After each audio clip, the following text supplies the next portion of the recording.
जय जगन्नाथ। मो अभया साहित्य लेखिका संगठन जड़े सभ्या मो ना कल्पना महांती। मु आगामी नववर्ष समस्त को अभिनंदन शुभेच्छा प्रणाम करुच्ची। मोर कविता आरंभ करने को जाऊँगी। कवितार शीर्षक है भरी दियो प्रभु मो खाली पणत। भरी दियो प्रभु मो खाली पणत, भरी दियो प्रभु मो खाली पणत, तुमरी करुणा देई आसीअछि मुहि एते दूर प्रभु, तुमको भरोसा करी।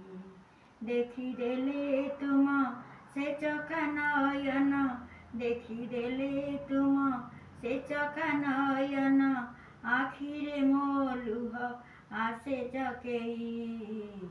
भूली जाए मुहि मो दुख कष्ट को, जाए सबु प्रभु मो पासरी, जाए सबु प्रभु मो पासरी।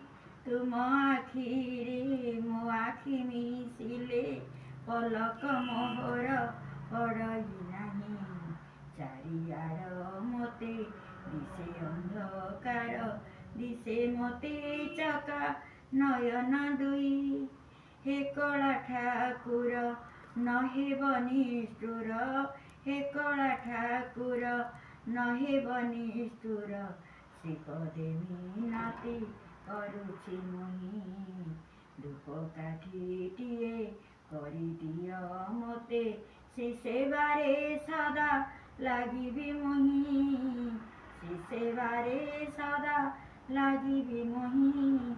श्रीपदरे प्रभु जीवी मु छाड़ी, श्रीपदरे प्रभु झाड़ी मु जीवी, श्रीपदरे प्रभु झाड़ी मु जीवी। जय जगन्नाथ।